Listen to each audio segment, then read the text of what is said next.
And President Uhuru Kenyatta has directed the Ministry of Sports to fully implement the recommendations of the Gender Equity Report that was launched on Monday afternoon in Diani, that's in Kwale County. The President addressed the conference virtually, urging the sports stakeholders to come up with recommendations that will help protect gender equity in sports moving forward. Michael Kinyi with that story. The report on gender inclusivity in sports was finally launched at the start of the Agnes Tirop conference in Diani, Kwale County. On day one, there was an impressive turnout from renowned athletes, coaches, sports administrators, and top government officials. President Uhuru Kenyatta, who directed the formation of a Gender Welfare Equity in Sports Committee, wants to see gender-based violence in sports eradicated. Gender-based violence is a global challenge that affects our families and also our societies. It impacts on the mental, physical, and emotional well-being of our mothers, our sisters, and our daughters.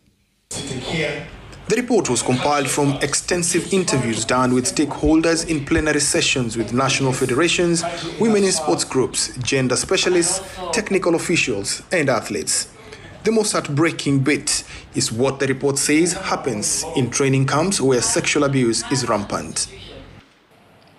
There have been unwarranted brokers who, under the guise of marriage, taken advantage of naive athletes.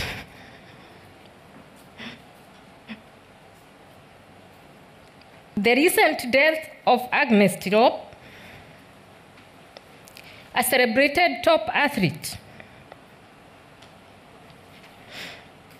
has reminded us of the need for collaboration between relevant stakeholders to mitigate gender-based violence.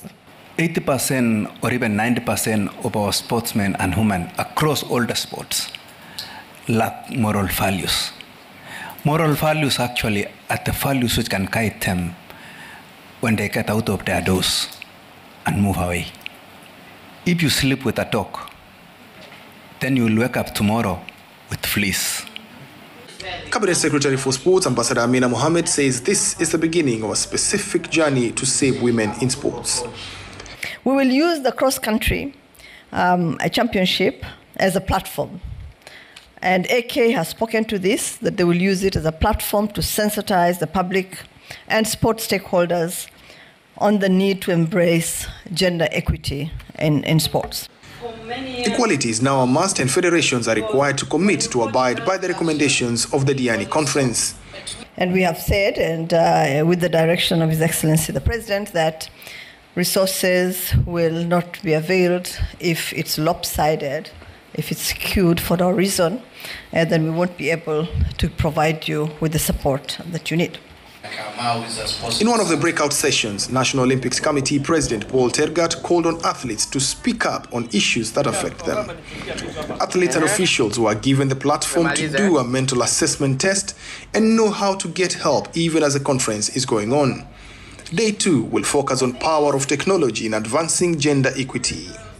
It was an emotional day 1 of the Agnes Tirop conference here in Diani, Kwale County. What has come out clear is that mental health issues have to be addressed among athletes across all sports. Michael Kinyi for Citizen TV in Kwale County.